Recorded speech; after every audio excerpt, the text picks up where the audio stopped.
श्रावस्ती के नजदीक की जमीन अनाथ पिंडक ने मुंह मांगी कीमत में राजा के भाई जेठ से खरीदकर संघ की ये स्थापना के लिए भगवान बुद्ध और उनके संघ को भेंट दी थी। बुद्ध की धर्मदेशना जन जन को बदल रही थी और पूरे जम्बू द्वीप में बुद्ध की शिक्षा का प्रचार और प्रसार जोरों से हो रहा था। कर्मकांड करने वाले पाखंडी सन्यासियों को दान दक्षिणा देना लोगों ने कम कर दिया था।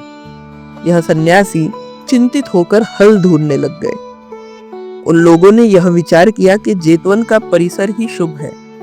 उसी जगह के आसपास अगर हम भी अपना मठ खोल ले तो हमारी स्थिति सुधर सकती है। इन लोगों ने राजा को रिश्वत देकर अपना काम करने के लिए राजी कर लिया, मगर तैर्थिकों की वजह से विहार के आसपास काफी शोर शराबा होने लगा। तैर्थिकों का काम रुकवाने के लिए भगवान बुद्ध ने अपने कुछ भिक्षुओं को राजा के पास भेजा।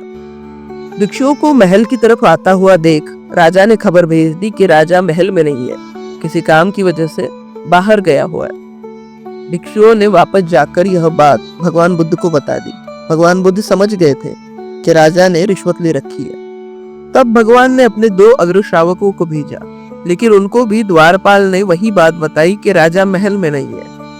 तब अगले दिन शास्ता खुद 500 भिक्षुओं के साथ राजा के महल जा पहुंचे। भगवान बुद्ध को खुद आता देखकर राजा खुद उनके स्वागत के लिए बाहर आया और उनको सम्मान पूर्वक उच्च आसन पर बिठाया। तब भगवान बुद्ध ने राजा को समझाते हुए यह अतीत कथा सुनाई। पूर्व काल में भरु राजा राज्य करता था। उस समय बोधिसत्व 5 अभिज्ञा और 8 समपत्तियां प्राप्त तपस्वी था। अपने 500 तपस्वी साथियों के साथ वह भरु राष्ट्र पहुंचा और नगर के उत्तर द्वार के नजदीक वाले वटवृक्ष के नीचे डेरा डालकर रहने लगा। 15 दिन के बाद तपस्वियों का एक दूसरा दल आया और नगर के दक्षिण द्वार के नजदीक वाले दूसरे वटवृक्ष के नीचे डेरा डालकर रहने लग गया। कुछ महीने ठहरने के बाद दोनों दल वहां से चले गए।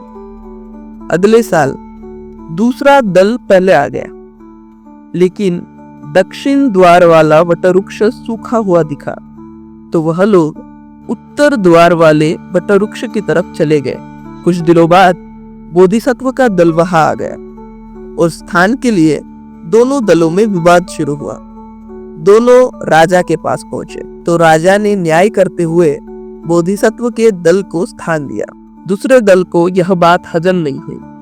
उन्होंने राजा को रिश्वत के लिए दिव्य रथ का चौकट भेंट दिया और कहा कि हमें भी स्थान दिया जाए। राजा ने वैसा ही किया। राजा के ऐसा करने पर पहले दल वालों ने रथ के पहिए राजा को भेज दिए, तो राजा ने स्थान उनको सौंप दिया। दोनों दल ने सोचा कि हम काम भोगों से मुक्त होने के लिए प्रवर्जित हुए थे और अब इस वृक्ष के स्थान के लिए हम लोग खुद ही रिश्वत दे रहे हैं। उनको अपने अनुचित कर्मों पर पश्चाताप हुआ और वह दल वहां से हिमालय की ओर चले गए।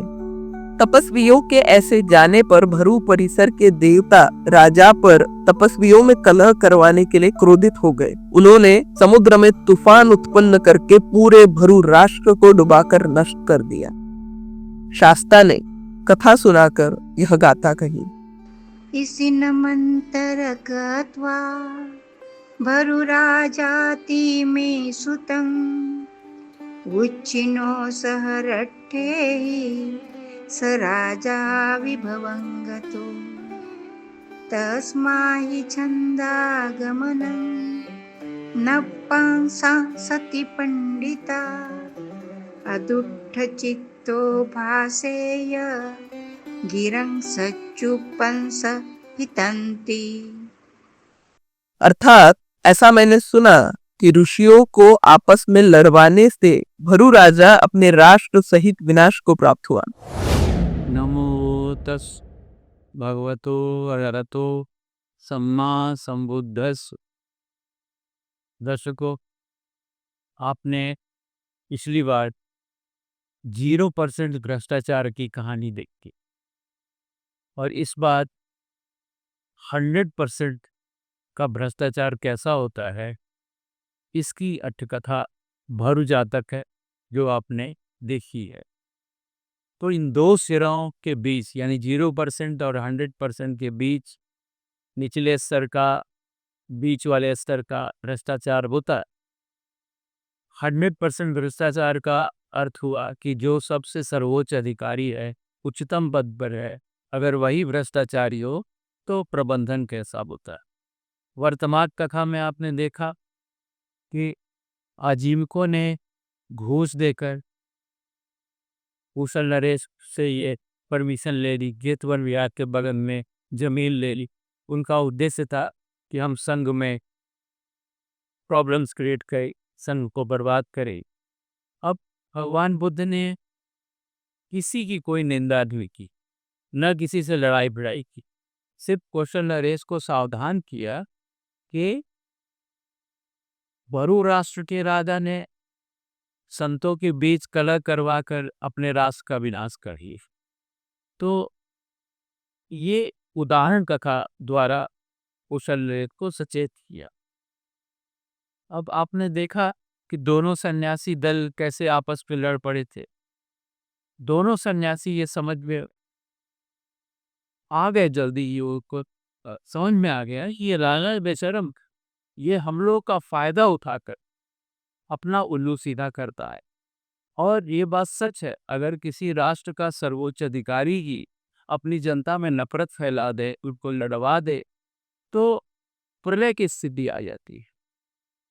और हमने देखा कि दोनों सन्यासियों ने अंत में राजा को श्राप दिया और हरु राष्ट्र जो है वो प्रलय ग्रस्त हो गया, समुद्र में समा गया। तो कहने का अर्थ यह है कि अगर सर्वोच्च अधिकारी ही भ्रष्ट हो तो वो सबसे बड़ा घातक होता है, सबसे बड़ा, यानी भ्रष्टाचार वो सबसे ज्यादा प्राणघातक होता है। क्योंकि जनता अगर सही भी है, जनता भ्रष्टाचारी नहीं है, परंतु राजा के भ्रष्टाचार होने की वजह से जनता को भी भुगतना पड़ता है। तो बुद्ध की प्रबंधन का संदेश इसमें यही है आम जनता के लिए कि आप अपने राष्ट्राध्यक्ष का चुनाव, सर्वोच्च पद का चुनाव बहुत ही सावधानी पूर्वक करें। नमो बुद्धाय।